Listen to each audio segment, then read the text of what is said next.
So, I mean, for that reason, for the fact that it's so traumatic, the fact that one's very sense of I is being changed by this process, it makes it very difficult to bear, very difficult to navigate.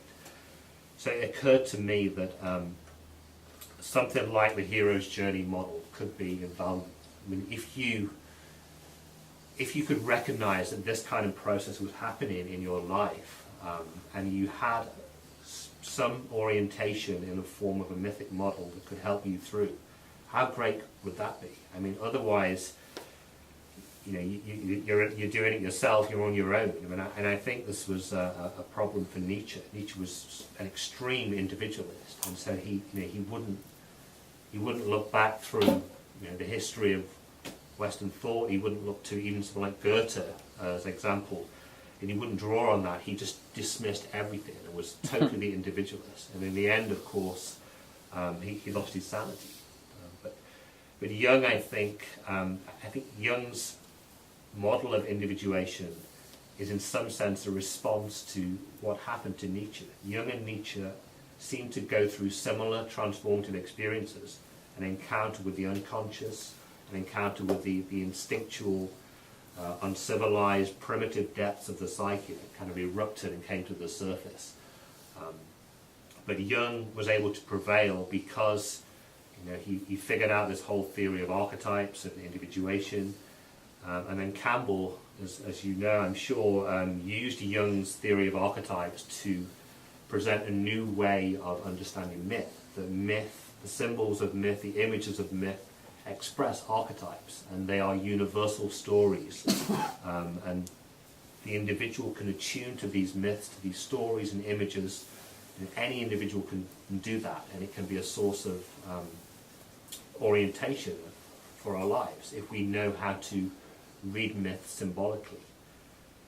So again, that's something I try to do in my book, is to give examples of how you can use particularly modern myth, film in my book, as guidance for this transformative, this death rebirth process. So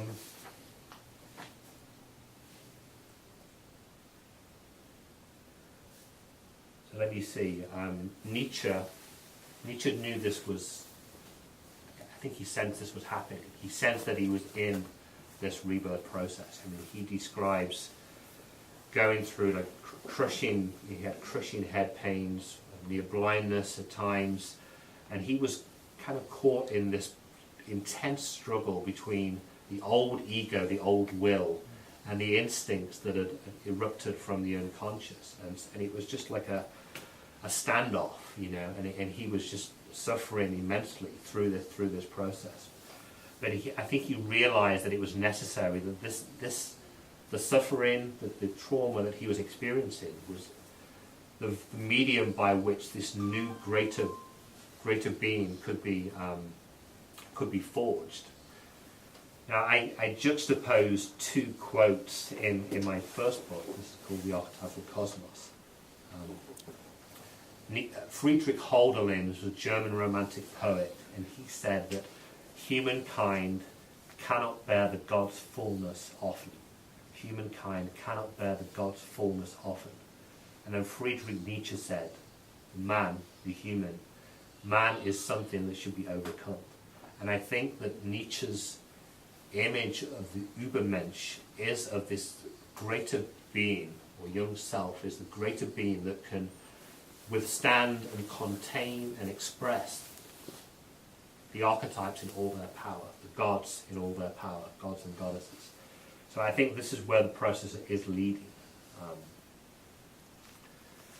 So how different would it be if people going through their own existential crises or experiencing, you know, psychosomatic symptoms because they're going through profound, deep psychological transformations, if they could see their own experience as part of this bigger picture, the evolution of consciousness, the emergence of the ego, the transcendence of the ego in bringing forth the self as a new, deeper being, or even the relationship between spirit and nature. That, you know, that Jung believed that we recognize the transcendent nature of the divine.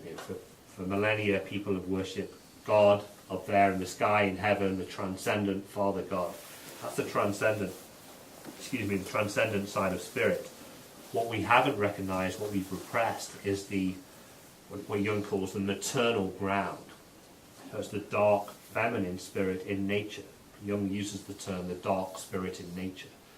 He uses also the term the spirit of the depths. If you've seen the Red Book, that's the term he uses in the Red Book, the spirit of the depths. So I believe, I think that the next phase collectively of our psycho-spiritual transformation somehow involves a unification of the transcendent spirit with this immanent spirit, the dark spirit in nature. The Gnostics call it the slumbering spirit, the myth of Sophia. Sophia is this half of the divine that lies caught up in the chains of physis. Sophia is a goddess, the feminine half of the divine that lies in matter, in instinct. So that when we face our own instincts, our own repressed drives, if we can contain them and we can master those instincts to a certain extent, we can liberate the spirit that's within them. Jung discusses this in his alchemical works quite a lot. That the idea that instinct is both a compulsion, it's a negative compulsion that overtakes you. You can be possessed by a particular drive. You'd want to go traveling, you want to throw everything off. That drive can be so strong. When you fall in love head over heels, you give up everything for that experience. Drives can overtake us, they can grab us, they can possess us. So there's a destructive element there's a compulsive element to instinctive drives. But at the same time, that's where life is, that's where the spark of life is. And so if you can consciously come to terms with the instincts that are moving us, you can tap into that, the spirit, the spark of life within the instinct. And I think that's what is intended by this idea of liberating Sophia, liberating the dark spirit of nature, and affecting some kind of unification with the transcendent spirit. So it's the masculine and feminine coming together, it's consciousness and the unconscious coming together, it's the transcendent and the immanent spirit and nature coming together.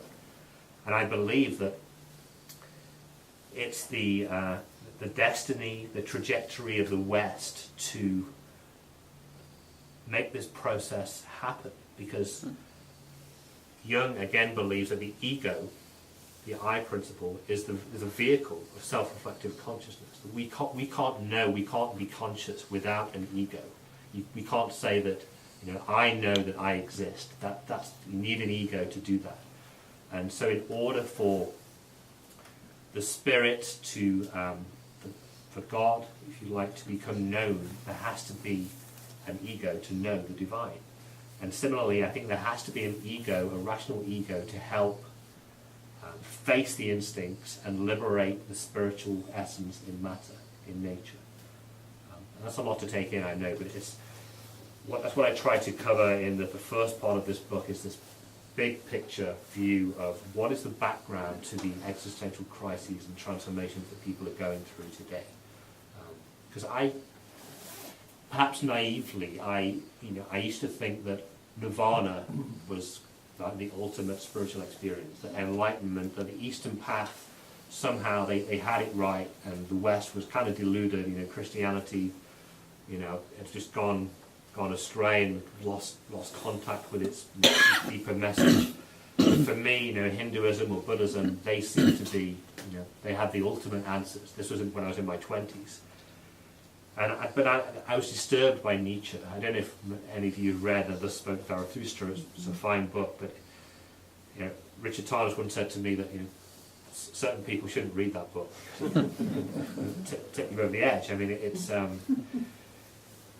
So I used to read Nietzsche and be like, wow, this is a little bit disturbing, yet very, very hypnotically alluring, enticing. There's something deeply profound here, but it's also dangerous. And I used to wrestle with Nietzsche's perspective, which emphasized the individual, really emphasized the individual, perhaps too much, and the Eastern views, which de-emphasized individualism. That you transcend You deconstruct the ego through meditation or the Eightfold Path or whatever it might be, and you realize the unity of all things. You realize the unity with God, with the spiritual dimension, and that is nirvana, that enlightenment experience. But then it seemed to me that, well, if that is the case, then what's happened in the West, is that just an aberration? Is it an error that the ego should evolve as it has, the modern self should become so separate, that we should have these well-defined sense of personal identity? That used to bother me. And then when I went through my own crisis of transformation, a big part of that was, for me, the realization that no, the Western spiritual idea was carrying something extremely important. And I think we see this in Campbell. Campbell, very much the champion of Eastern thought, but he's also the champion of the individual. The Grail legend, or the Knights of the Round Table that go off on their own path, off the beaten track, find their own path through the dark forest. Campbell champions individualism. He's obviously very influenced by Nietzsche.